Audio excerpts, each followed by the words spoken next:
Good day once more. We are back with part 2, Unwinding with Ike Khumalo. The last discussion was quite interesting, so I would want us to continue and actually this time, now just speak to our people. Use the township language and use vernacular and just relate to our people. Hi once more, Ike. How are you? I can see you, Ayoba. Now, I just want you to just briefly tell us about yourself, who you are, where you were born, and when did you get so much interest in politics? I was born in 1972, and politics, as I said, that politics, you're born with it. It's something that it's innate. You cannot divorce yourself from politics because as a black person, one way or the other, you'll be touched by the problems and challenges that are facing our people. So, yeah, I am from Ekasi and out there, for my people and understanding the situation on the ground. And no matter, as a black person, there are certain things that they are innate. More really Colgate, my double. And no more by billionaire, you'll understand that. We all call it butter, no more ram. So I am, from Ekasi, influenced by my predecessors, your Robert Sobukwe, Tsietsi Mashinini, all those that came before me, all those who came before me.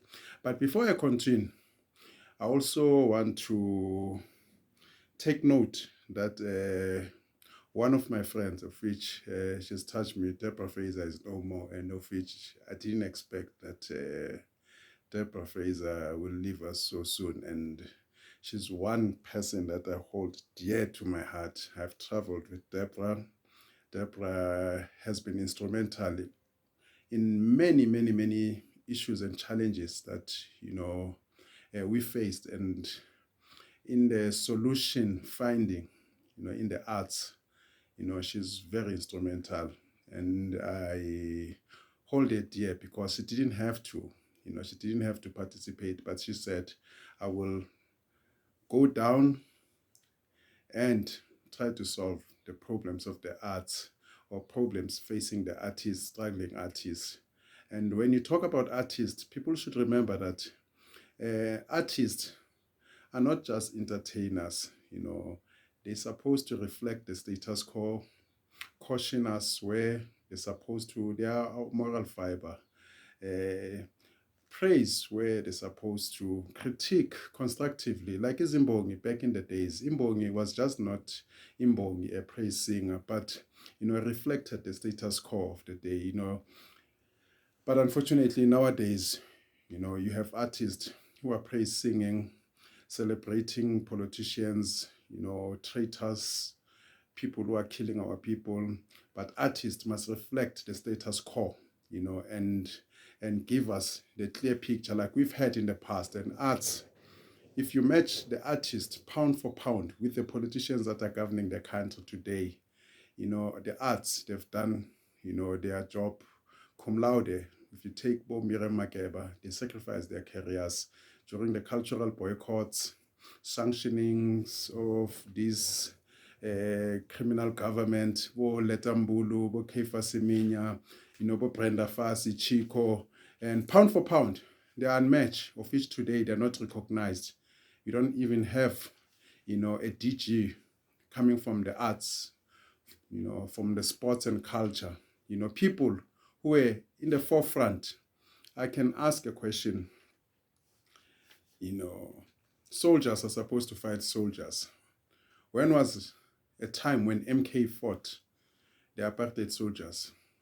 When was a time when Oliver Tambo fought P.W. Botha pound for pound as equals? None. But it was the artist. The Release Mandela campaign was championed by artists here in Mzansi, and Bo Harry Belafonte overseas, Bo Michael Jackson, Bo Muhammad Ali, sports icons, musicians against apartheid, actors against apartheid, visual arts against apartheid. So artists are more, than what people take them for. Or maybe I would say the yesteryear artist, as Karl Marx said that, a nation without arts is a nation without the soul. So Deborah Fraser, in the state that she died, taken to Baragwanath Hospital when there is a strike of health workers and left there. She couldn't help herself, even where she needed a toilet. She was found there, as my sister Tembi Nyandeni told me. Deborah was surrounded by filth. Imagine you need to go to the loo. You can't, what must happen? I cannot describe some of the things that happened or the picture that she gave to me. I respect Deborah so much. She's my sister. Yeah. Speaking of which, I know how I personally, at least, know how close you were to Deborah, but I want you to tell the people hore o fitlhile jwang ho tlile jwang hore o ithole o le in the arts and eventually now becoming the national organizer of a union that was representative of the arts. Are you an octopus? Because you seem to be everywhere. Look, during my school years, I started as a model. I wanted to be an actor like, many. I wanted to be an actor, a model, because I needed to pay for my tuition fee. It was out of need. And in the process, I found people like Abu Brakit, people that I have known, Abu Athama Fugate, people who became my friends. And when I came into the industry, because it was at the time when models were doing everything, where not specializing in one thing. You were acting one day, you are doing voiceovers, because you remember South Africa is not like America, where you can specialize and do one thing and become a millionaire. You've got to be everywhere, do voiceovers, be a DJ if you can. So that's how I found myself. And for me, as a revolutionary, I always say, if you're a person, be a revolutionary somebody. If you're a teacher, be a revolutionary teacher. If you're a lawyer, be a revolutionary lawyer. Unlike the lawyers that we have today, unlike the scientists that we have today, they are against our people.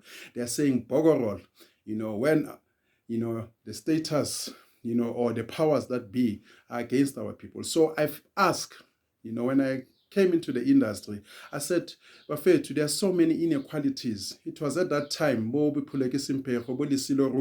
was white directors directing our stories. I asked, where are the black directors? Where is the union? There was power, performing workers' equity. There was musician union, and we merged the two. It took us probably a process of 10 to 15 years, merging the two. I was a national organizer in the performing arts, and I say, we need to fight, for the rights of the artists. A generation, artists, were not even having lunch, they didn't have rights. So we were fighting for all those things, that performers must, be dignified, avoid another Mahlatini situation where artists were ripped off their royalties, and we are told that artists, they are reckless, they eat their money, anyhow. But it's not true. You've got people in white collars, exploiting our artists, exploiting our parents. They don't own their music even today. If people take your IP, your portfolio, what else do you have? What do you leave for your children? Because that is your pension, that is your lotto. But we've got people in New York owning, music rights, Hotel Queen, so it's a slavery of another form. So, our archives belong to other people, so which is like, a criminal. So we're fighting, for those issues, taking into account where we come from as a country, the role that has been played by the artist, cultural, in the cultural boycott or theater, bo Gibson Kent, they wrote stories, bo Boyke Mohlame, bo John, coming bo Zix Mukai, bo Khumalo Mukai, people like that, who said, what, we'll be revolutionary artists and we'll, confront the system, and until the system is has been defeated. So I had to participate. So you cannot sit around when your people are exploited. And like unlike today, we are in the cultural era of Floyd Mayweather. Everybody wants to flaunt wealth. While the people are hungry, everybody wants to be in the nightclub. For me, no matter, I can be a billionaire, but I'll always identify with the people. In fact, if I become a billionaire, my billions will help the people. But like South Africa, we don't have that. We have people during COVID, amabhizinisi wabo avaliwe. Instead of people like Abu Ramaphosa to say, you know what, I'm a billionaire, let me cut my salary. Opposition parties, they were earning. While abantu abaningi bavalile, they were earning their salaries. And you tell me, during that 2 years of hard lockdown, level 543, was subject to this nonsense that they call the pandemic, of which, we should not have closed the country down. Our artists, they suffered. We suffered. Businesses have been closed down. Maybe it's a new world order, but, as long as some of us are still alive, we'll forever be fighting. Like I've been fighting, from day one when Thabo Mbeki took us to the globalization and say, you cannot go into the international world and you say it's a globalization without local content. China, wherever they go, every treaty that they sign, they've got the Chinese dragon. The Americans, they've got the American dream. They always put themselves first. In any, a situation where they find themselves, they'll tell you that the Americans, like Donald Trump said, America first. So unfortunately with us, we are told about Roman statutes. We are told about, treaties, Geneva Convention. So for me, I believe that education, like Robert Sobukwe said, education for us as Africans, it means identification of ourselves with the masses. I'm here to break down all these so-called sophisticated concepts and sophisticated terms and economic terms, to break them down into sizable chunks and put them down there, so that people can understand. When you see, a puppet like these, puppets that you've had running this country, signing treaties, what is it that they are doing? When you see them meeting other foreign ministers and they say they're signing treaties and trade relations, how far they're compromising us. I'm here to do that. Now tell me, wow, that was quite full, quite deep. Now I want you to tell me, what is it that you think, Uri, the artists or people in the arts in this country in particular can do to keep the situation of dying as paupers?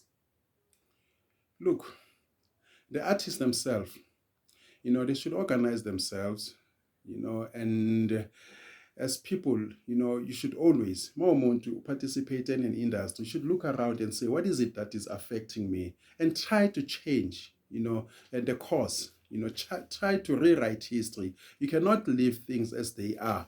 When you are born into this world, when you leave, you must leave the world, even if it's inches better than you found it. So artists themselves, like anybody else and everybody else, they must also participate, in policy drafting.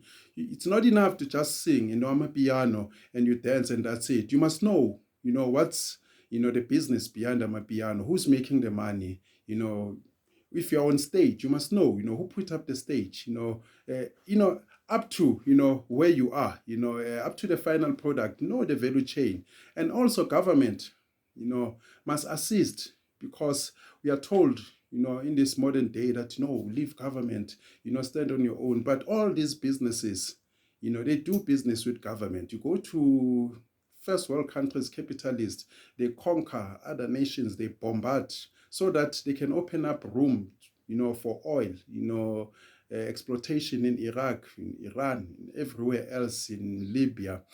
Government is always there. He who has the firepower determines, how far their business can go.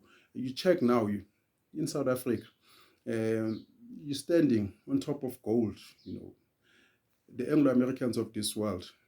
They did not come here, in peace, and bowing down. They came here, guns blazing. They sent soldiers in front, missionaries, and then we were defeated, and then they came in and exploited. So government has a bigger role to play, because the government is the biggest consumer of anything, be it tissue papers, be it t-shirts. And as a people, taking it into a broader market, we should tell ourselves that we would not, spend our monies in what we did not create or participate in it.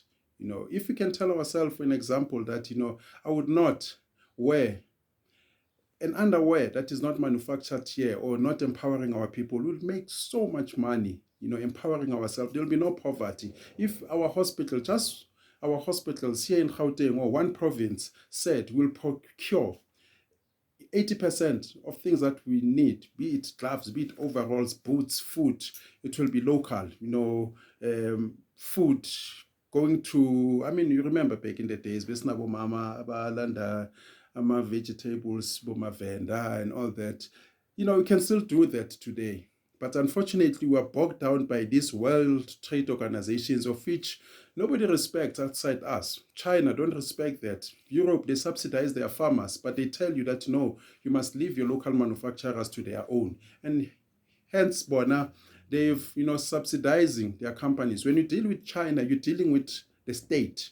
But they tell you that no, the state must not interfere. But all Chinese companies are state-owned, 51% and more, they are state-owned. So when you're dealing with TikTok, you're dealing with the state of China. That's why Donald Trump was fighting and say, if you allow TikTok in America, you're allowing Chinese so that they can have database of Americans, and therefore it's a spy company. So we must understand that.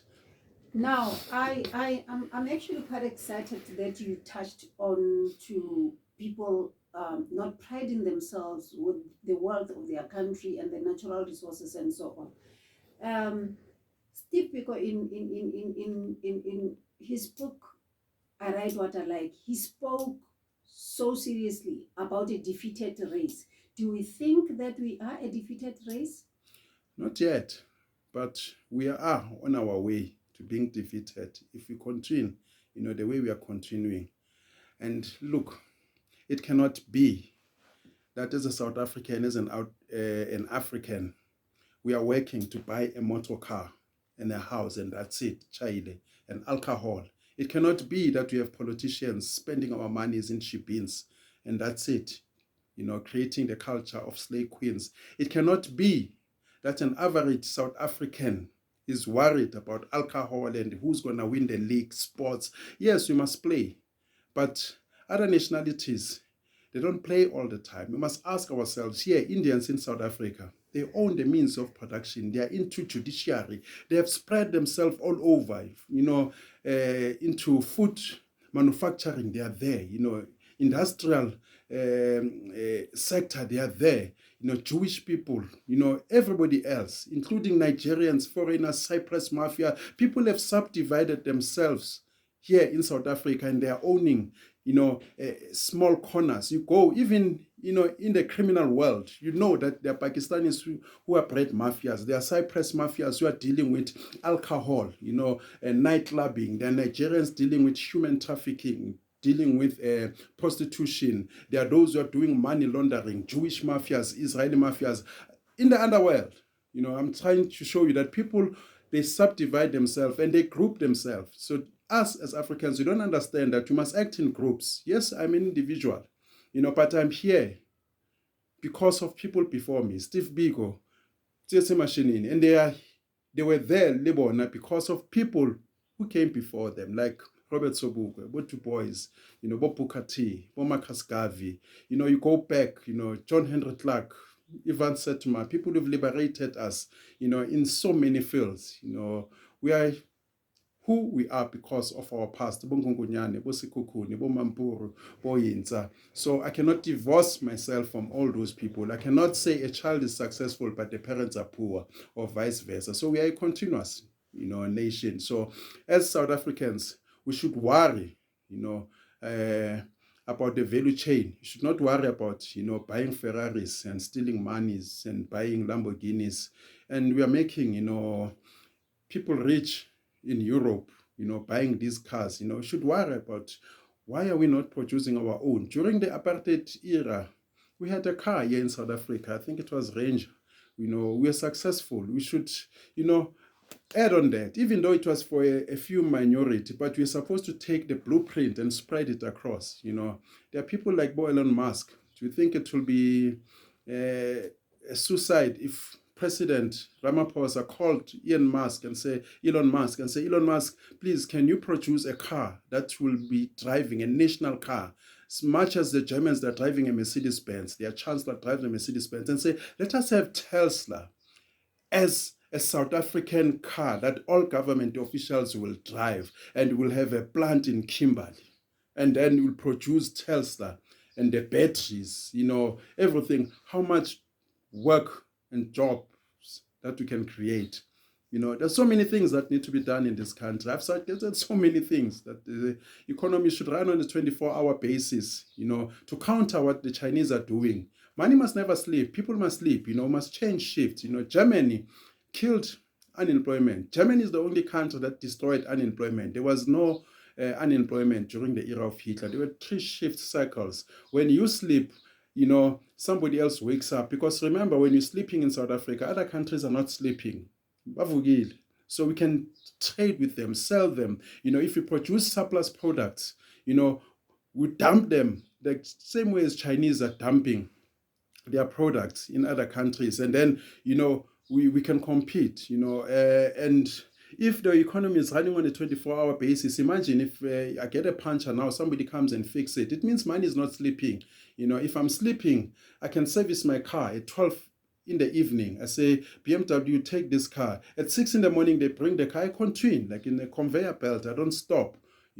Now tell me, do you think that geography plays a certain part in influencing one's mindset? I'll tell you why I'm asking this.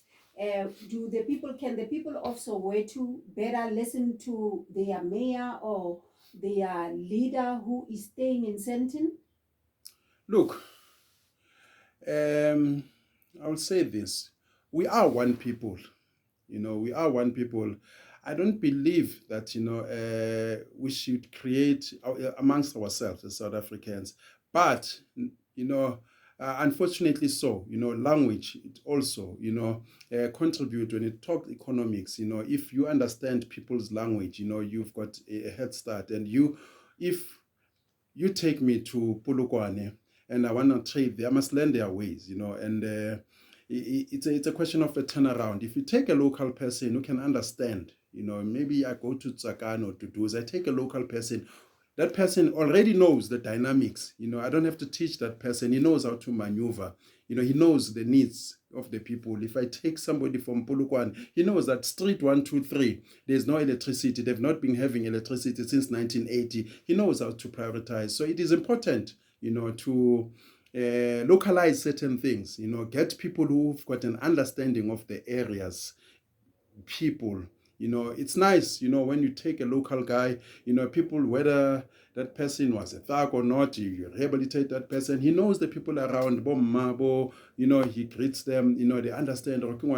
So it is important, to take the demographics into account, of which in the past the ANC tried to overlook that. If you take a person from Polokwane and maybe take him into a colored area, of course they'll be resistant because they'll say we've got our own. We're doing exactly the same thing that you bring this person to do. So it is important, but at the same time, it's also important, to take into account that we are one people. So, it's a balancing act.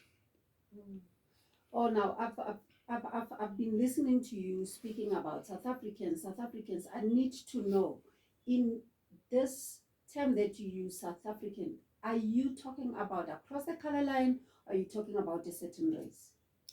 When I talk about South Africans, I would like to define the South African the same way as my predecessors defined it. Robert Sobukwe, he said somebody who's got an allegiance or loyalty to South Africa, that person can be a South African. For me, skin color doesn't bother that much. You can have a white president, but if he's going to do what I want, what is good for South Africa, then I'm cool with that person. I don't have a problem with that, because in the past we've taken both first black, and this first black, they're a problem. We've taken the first black, and it does exactly what a racist would do. Look at VETS, look at institutions like the so-called white universities, Botekis, UCT, Rhodes, they have produced many capitalists, they've produced many whites, people who are going out there, exploiting our parents the same way as a racist would do. And instead, the so-called Bush universities like Boteflu, Bongoye, Boyunibo, those universities that were Bantu education, they've produced better human beings as compared to your so-called vets. I mean, you take a vets graduate today, you take a graduate from Unibo. A vets graduate sounds exactly, like Van der Merwe, who has no conscience. They're studying these concepts and philosophies without contextualizing them. So that is a problem. So, yeah. Now, speaking of, in earlier on, you actually spoke about an economy that, and comparing South Africa to Germany, and you mentioned China as well. I want to know that do you recommend that the economic system in this country shift or do a complete turnaround from capitalism into socialism, communism, and how do you think that can be done? It can be an overnight thing, and how do you expect that radical change to happen? You see, the problem of educated people, they are trapped into isms, capitalism, socialisms, and without even understanding that African people lived all these economic policies without giving them a name. We had capitalists amongst ourselves, entrepreneurs amongst ourselves, socialists amongst ourselves. All these economic policies, you talk socialism. Karl Marx did not invent socialism or Marxism. He saw how African people lived. There were no poor people. There was no term for orphanage home, old age home, teenage pregnancy prior to us mixing with colonialists. We did not throw our old away. We lived among ourselves. If a man didn't have, livestock, he was borrowed 2 cows, 3 cows, and then, they reproduce, and then he's got, a car full of cattle. And that's how we lived as people, and, as they say that it takes a village to raise a child. We were a village, and there are those people who are excelling amongst ourselves. Some will say it's an element of capitalism, individualism. There were people who were excelling amongst ourselves. We allowed that. They were heroes, they were champions, they were generals, people who were known that, they could throw a javelin, far better than others. There was competition, that's an element of capitalism. And there's also an element of socialism. So for me, I'm not trapped amongst these intellectuals or within these intellectuals worried about socialist or capitalist. I agree with what agrees with me. If this system agrees with me, I agree with it. Whether it's capitalism, socialism, but what I'm trying to say, I'm saying let us look around. You can check the Scandinavian way of life, the so-called social democrats. Is it working? You can take an element, of what is good here and there, because as a person you cannot be a purist. No person can be 100% purist in anything. You take elements from all over the world. If something is good from America, I will use it to my advantage. If Terre Blanche, I'm stuck with Terre Blanche in a Titanic and it's sinking, and Terre Blanche comes to me and say, Ike, help me, let's take this mini boat so that, we can rescue ourselves and a few other people. I will, work with Terre Blanche. We will disagree, on dry land. So we must take whatever that works, and but we mustn't be separated by you are a Muslim, you are a Christian. That's how Africans lost Europe, because we were in control of Europe back in the days. Even the second time when we were running Europe, black people started arguing about Islamic, about Shiite Muslims, about Sunni Muslim. You are Sunni, you are a Mo, you are this, and while we are one thing, so we must not allow ourselves to be divided amongst or along these ideologies. Yeah, while we are just so, the adrenaline is like it's pumping, and I love the mood. I want to speak about the economy. I'm so interested in the economics that currently we are kind of disabled by Ukraine fighting with Russia. Now suddenly we have forgotten, the world has forgotten that we do have rapeseeds. We produce rapeseeds in this country. We produce sunflower seeds in this country. But suddenly now cooking oil is expensive. Why can't we remember that we do have our milling system? This is what should have happened when these guys decided to shut down the world and say, now, hey, there's this flu that is killing us. I've called it a mere flu that has 98 to 99% recovery rate, that everybody's like shouting and saying, meanwhile, flu, it kills more people, TB, cancer. But we are supposed to localize so many things, the sanitizers, gloves, what was the reason to go buy things in China? Because we should have said it's a state of emergency. All bilateral treaties, they cannot be imposed by us. There's a supervening situation that says, you know what, all these contracts, they must be suspended. We are now localizing, we are empowering our own people, the ventilators manufactured here. So we're supposed to do that. And as for me, when you talk about Ukraine, Russia, but what about sometimes let white people fight amongst themselves in Europe. If they want to kill each other, let them kill each other. These guys, they took us, 2 European wars. Whenever they fight, they want to involve everyone. They say it's a world war. They were fighting. Rona, we were enslaved here. They dragged Bontate Moluba Rona. They took them to Europe to go and die, because Germany was fighting England and, Russia. The Americans came in, they call it World War. Leave white people. Maybe it should be our advantage. America gained advantage because Europe, was damaged, was messed up, and America's economy was never, tinted, during 2 so-called world wars. They gained advantage. Maybe, let's allow them to go flat. If you remember, in the 70s, Britain was still poor. Idi Amin was funding Britain. France, they were depending on us. In the 70s, South Africa was better than Britain. We were better than most European countries. We were better than China in the 60s. We were better than Australia. In the 80s, late 80s, it's only then Australia starting to catch up, with us. But we were better than them, African states. Even Nyerere, whatever, they will come together and say, let us help Europe.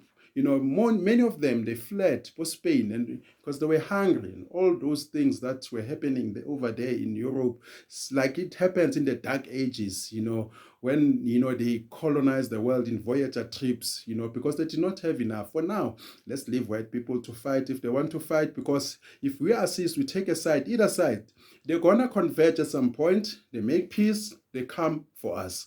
Because whenever these guys make peace, like it happened here, treaties, Anglo-Boer War, when it ended, they came together, they formed South Africa, Boers and whites. They said, let us stop fighting, let's, oppress, these darkies. So let's leave them to fight. Let them fight. When 2 devils are fighting, don't pick a side. Must put fire so that, put fire. Russia, I know that most people saying Russia, Putin is not our friend. Yes, Russia supported us during apartheid, but for what?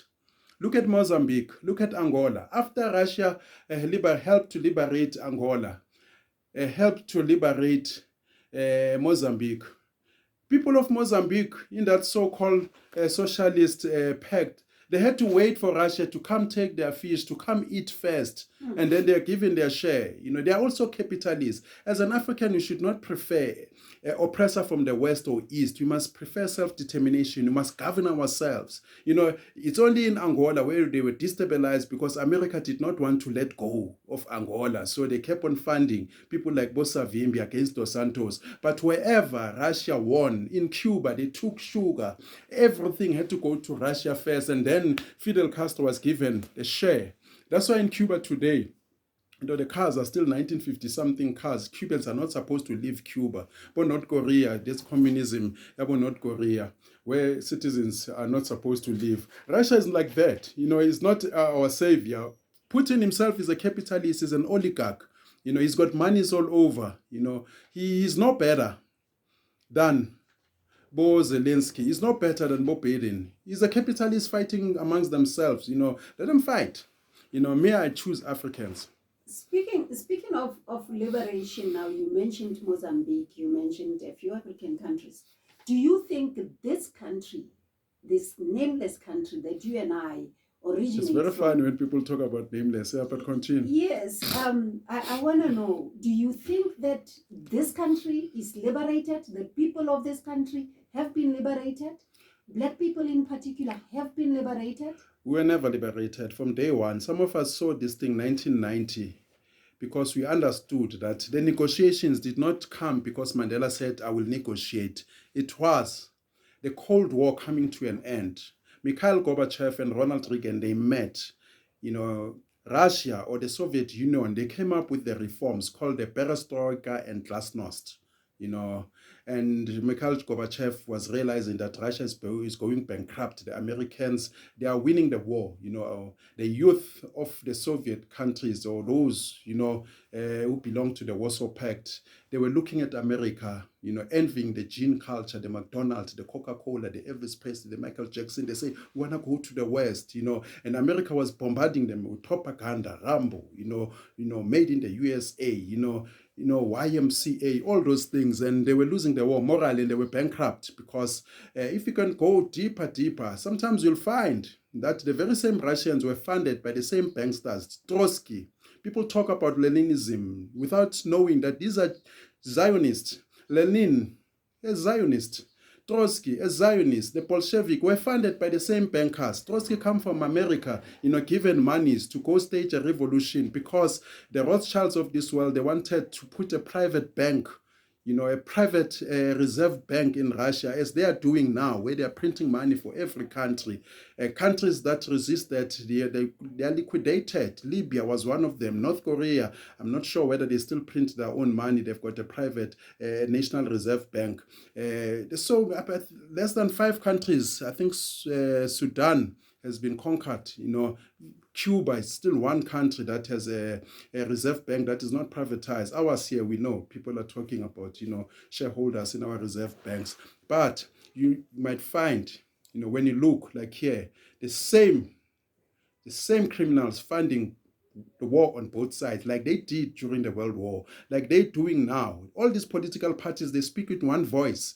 I mean, you've seen during the lockdowns, even the fighters saying that you need to lock down the country, and you ask yourself, how can a fighter agree with Billy Gator? How can a fighter agree with the Rothschilds? How can a fighter saying, inject our people, that is so-called mjovo, by inject abantu bakithi over an illness that you can go home and self-isolate and recover, that has 99% recovery rate. So, but the fighters, the DA, everybody was fighting to say, no, people stay at home. But when bahod. What's about we are not going to speak about it. In English, because the algorithm has got me here. And then without even your parents getting spilivanas, what do they call it now? The consent form. Yes. Our parents never used to. You come from the same era where I come from. They never used to get the consent form. No, that was wrong. That was. But now I'll tell you, in particular, myself. Now my grandfather. He like literally a key school. So I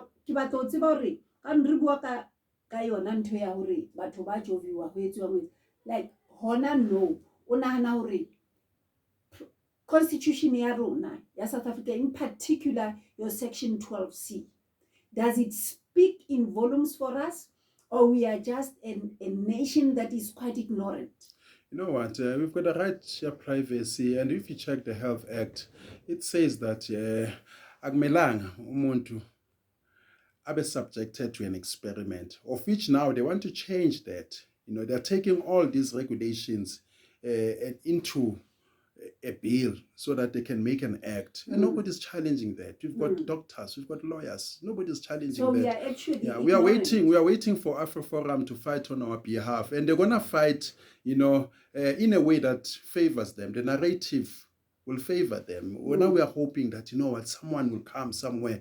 All we do is to march. It's okay to march to show the world that you are dissatisfied. But if you march, you hand in a petition, they take it, they read it, they tear it apart, and then what? Are you going to march again? Powerless people do powerless things, like marching, singing slogans. I'm watching the students here. I think it's in the Western Cape. They are angry. They say somebody urinated. Somebody pissed on somebody's laptop. Is that all that you can see? That's not enough. It did not, in the 80s, yes, it's okay to demonstrate.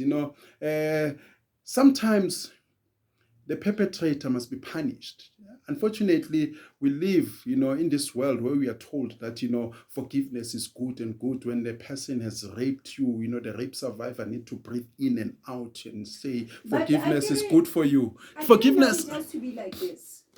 You have to forgive a person that is looking for forgiveness. How do you forgive a person that has not Let me dispel this thing. Some people saying now forgiveness is good for you. So for some people, this is not one blanket. Some people need to forgive, to deal with their conscience. Some people, they need justice for them to be free. Now, if my child has been raped by somebody who's going to be arrested and in a few months is out there boasting, I want that person away.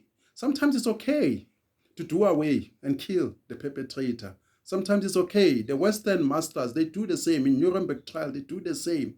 America, the so-called civilized, they still have death sentence. They still sentence their killers. They kill the killers of their people. So sometimes justice requires that the perpetrator must be done away with. And I know the educated will say death sentence is not a deterrent. There was a death sentence in the past, but people still committed crime. No, death sentence is not about that. Death sentence simply saying the punishment must be equal to the crime, and therefore we are removing you from society. Forget other people, whether they are deterred or not. No. We are dealing with you. We're saying you can no longer live in a healthy relationship with fellow human beings. You need to be taken out, and therefore we cannot continue to supply you with food in jail, making sure that, you live healthy. We are taking you from society. We are removing you. But now tell me, when you speak about the death sentence having to be used to befit the crime, that's what you are saying. It's based on the laws of Moses, retributive justice. Given the history, our very painful history in this country, for black people were taken to the gallows. Yes. For just having been stand cake. I mean, you come from a township. Yes. For just walking the streets of Pretoria at night, and probably maybe that person would not even have bus fare to go back home, and they are just loitering around waiting for tomorrow to come so that they can go back to work. But a white person or a police van, stapia, stop, and then boom, you are arrested. And you are taken to the gallows. Do you think that the death sentence appeals in any good way to the people of this country? Yeah, we mustn't confuse what has happened in the past and with what is happening now. What has happened in the past? Innocent people were killed. Black people in particular. That was wrong. We condemn that.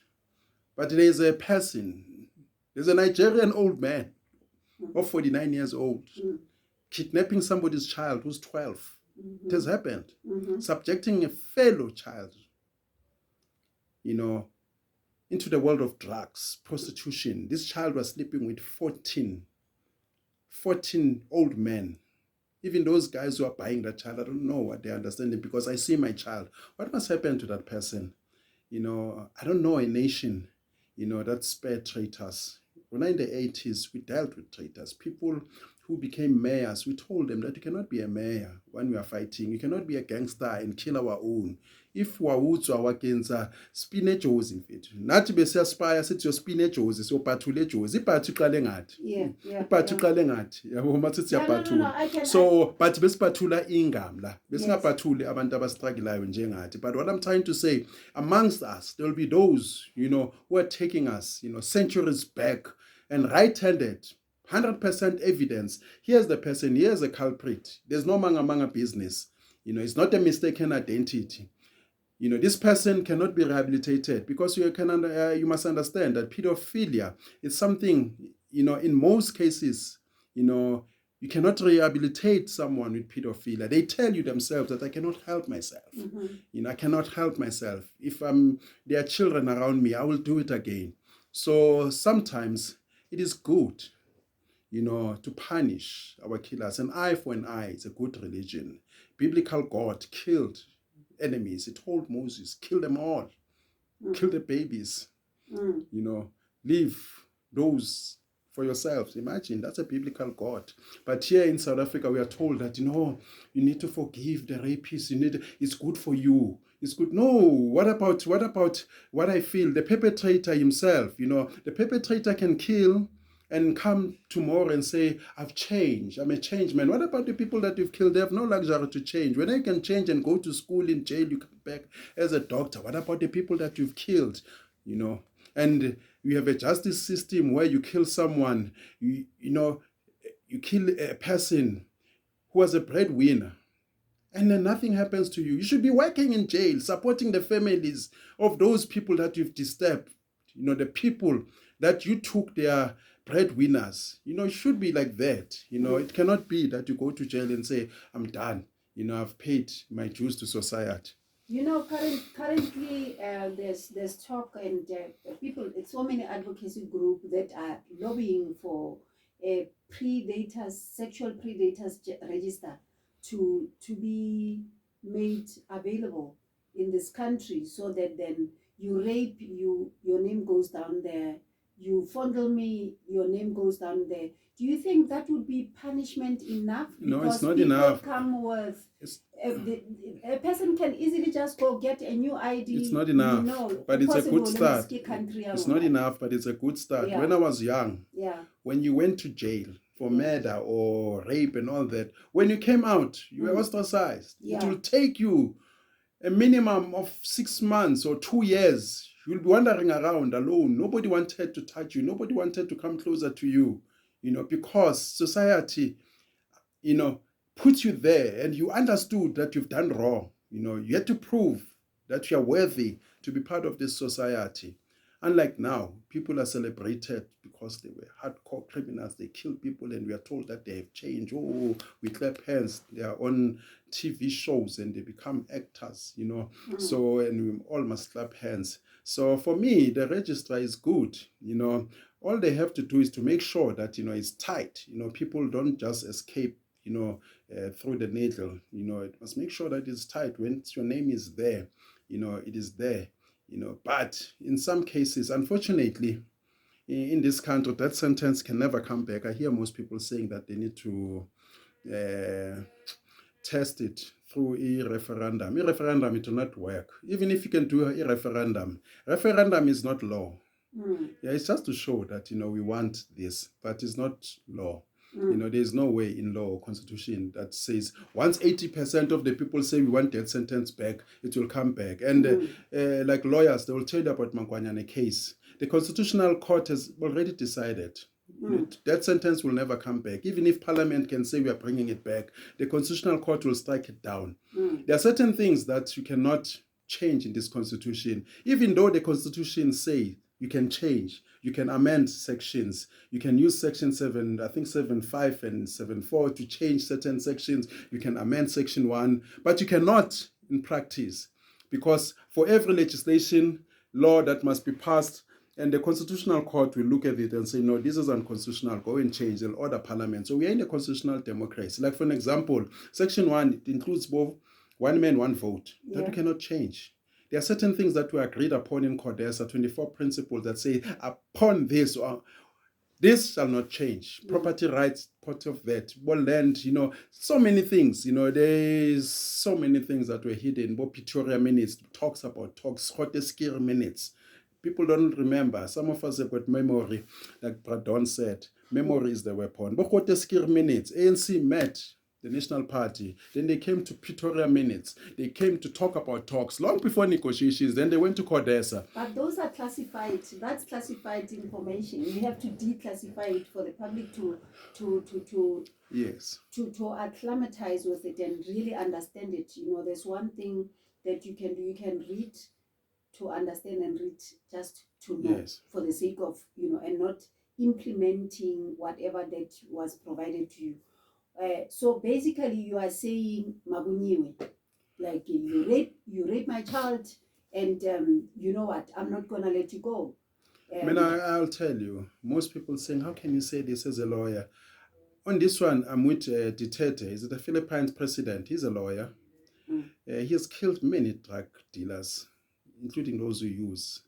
And he tells you that, if you rape my daughter, I will deal with you. He's there in the streets. Mena, if you raped my daughter, my loved one, consider yourself lucky if you are in jail.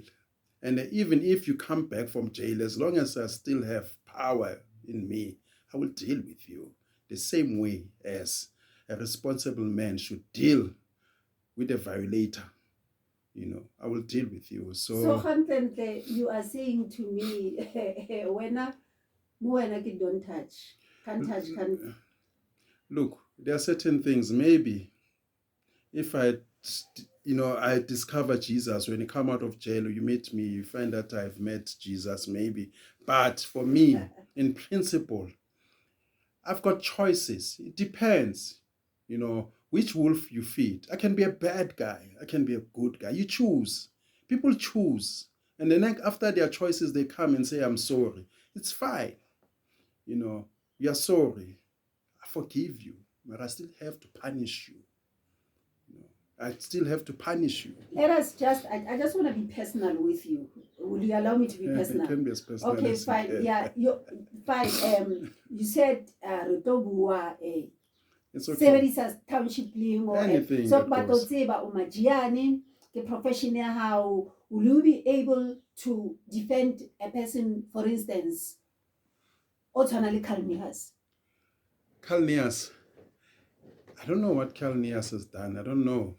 But I can tell you, there are people that I would not defend, even though the ethics says, an advocate who's available must take the matter. Personally, there are certain matters I've refused to take. There are certain matters that are senseless. Go to a criminal court here in High Court. You hear an adult saying, they ask him, how long did it take? He says 11 minutes. 11 minutes. I remember listening to one case. I was still a law student. He says, but how long did it take for this person? He says, I don't know. I left her under the bed. I came back because I found out she's still breathing. Why?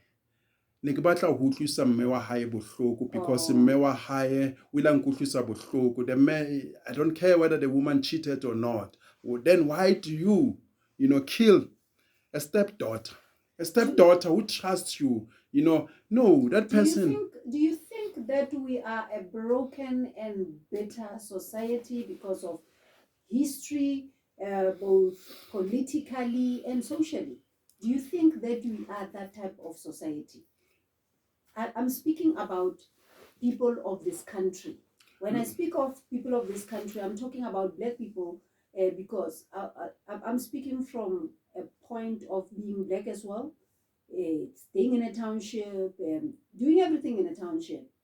I can tell you that there are so many things that we come across that I had also personally came across, and some I had to deal with, some relatives have to deal with. Do you think that we are broken, or we are bitter, we are angry, hence the violence and the crime? Look, South Africa is an angry nation. The world is an angry place. There's much room for anger now. When you look at the economic situations, the anger, the envy, people are angry, they're not, where they're supposed to be. And as to what led us to that, maybe it's for what you call them clinical psychologists and other so-called psychologists in different fields. Maybe it's for them, to analyze and say, but, we cannot ignore that, there are so many atrocities that are happening. Maybe we need, a multi, approach, a multifaceted approach, to, deal with these problems. But I believe that we're an angry nation as to whether it's apartheid, whether it's like, the rich gap between the poor and the rich, or the gap between the rich and the poor. I don't know exactly, but I can tell you, during apartheid, we're poor. We did not see what we're seeing now, in this magnitude. People dressed up, no na le mapantsola, o na le ma-ive, re cleana ditupu tsa rona, re na le di-competition tsa go dance. In the midst of poverty, we had so many things. We had dance clubs, re etsa bo cha-cha-cha, bo ballroom. We had all the reasons to be angry. We never even killed white people. We never even killed farmers, who were ill-treating us. But we said one day, we're going to get there. Yeah, so one day, I don't know whether people were religious or people, I don't know, but we had pride, whether it was the era black pride, like Steve Biko and Stokely Carmichael were pushing that we are proud, we are beautiful, we loved ourselves, and there were incidences which were horrible, but were not in this magnitude. I don't know whether it's because there are so many people in our midst, because even now you check, in the north of Joburg and suburbs, you've got, war criminals coming here to South Africa, people who've killed people in Rwanda, they are here. Not vetted. Crimes are becoming brutal in our CBDs. Cash, heist, brutal. I don't know. But South Africa has a problem when it comes to violence, especially gender-based violence. And I don't understand it, but it's the government.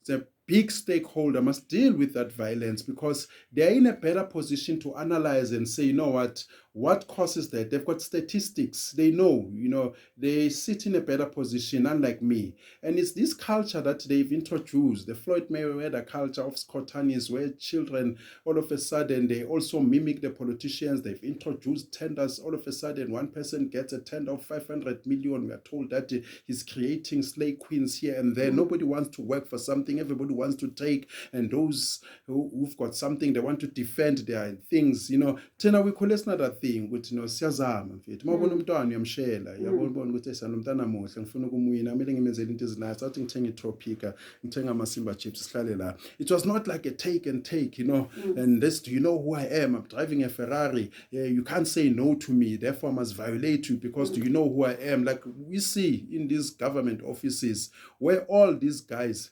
in power, they're abusing their power. In the arts, I can tell you, almost all film producers, almost all, they are abusing females. They are abusing them sexually for them to go through. I can name names, almost all. And we have the so-called government officials, some they were in exile, doing horrible things. They're coming here with bad tendencies. They are continuing. So there's so many things that are happening in this country, especially gender-based violence, that needs to be fought very strongly. Can we pack that particular one now, speaking about exploitation of females and males, by the way, are also exploited by your female producers and filmmakers. I want us to pack that, yes, and we will make it a separate discussion on our next unwinding moment. Yeah. For now, I want to ask you the one question. Do you think that we became too much of summertime revolutionaries just after 94 or just prior to 94? Political organizations that were set and perceived to be strong, your Black consciousness, your Pan-Africanist organizations, did we relax too much and enjoy the summer? What went wrong? Why do you think people stopped that spirit of Black solidarity?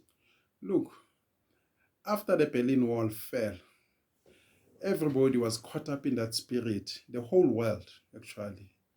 In the 90s, We were all glued, hoping, looking into this myth. The whole world was excited. Even us here, there was white rebirth, everything. Companies were putting money into marketing. There were Goombas and freshers balls, street bashes, and all that. Things were coming because we were hoping that, there's change all over the world. People were hoping that the so-called communists have been, defeated. And we never mobilized like we did in the 80s. We started to relax. But those who were in control, they never relaxed. They never relaxed. Those who owns the means of production. I can give an example. The Zionists, the Jewish fellas who runs the world, they never relaxed. They never relax. They still have their program, intact. I hear most people saying white monopoly capital. They're talking rubbish. There's no white monopoly capital. We are having a Zionist capital. You check the Anglo-Americans are German Jews. You check the Rothschilds. These are Germans. They were Bowers. You check in America who runs the world. They write books. Empire of our own, how they captured Hollywood. I'm not saying people must hate one nationality. There's good that comes, amongst Jewish fellas. There are few. They came here, 500. Now I think they're probably 70,000. But they run the economies. They vote with their wallet. They don't toy. They don't march. They just go to you as a head of government and say, you will do 1, 2, 3. If you don't, we'll unleash our media, we'll unleash judiciary, we'll unleash this on you, we'll label you, we'll unleash our friends, international financier. The same way they did with Germany. By the way, Germany was funded by the Rothschilds, Hitler, pre-war, post, even during the war, was funded by the so-called Zionists, even post-war, his escape to Argentina, how many companies went from Germany to New York Stock Exchange. So they funded war on both sides. You can check, companies, both Kodak, both Siemens, they're still there, both Coca-Cola. Fanta Orange was produced there. German soldiers, they used to drink it like, water. Metro Goldberg Mayer films, Warner Brothers, they used to show films, in the concentration camps, Jews when they were working for Rabak or Auschwitz chambers. I don't want to talk about the Holocaust because I've got a different view. Because they'll start banning me. They say, but we don't want this video to be taken. But in conclusion, I will say that for me, Adolf Hitler was racist, but to say he is lento bebathu it's another topic for another day. Because Henry Ford funded the guy. America was pro-Germany, and it changed later when the Zionists wanted Palestine, the very same Palestine that was East Africa. So that's why when you talk about the Putin and Zelensky, the same as with Palestine, I choose the side of the Palestinian now, but we should be blacks versus Palestinians and Israeli in there, because that was East Africa. There was no Palestine. We are removed from there. South Arabia, those Arabs, they're having oil that is not theirs. Go to buy. It's our oil. They removed black people. They were never there. They came, when the sun has set on world civilization. But Chinese themselves, they know that Africans are the indigenous of China in India. There's still Indian people who are black like me, their hairs like me, but they've been pushed, below the untouchables. You go to Americas, black people were there first. People of Mali were there first. The Dogon people must research the Dogon culture. People who navigated, the sea, long before the so-called Mexicans.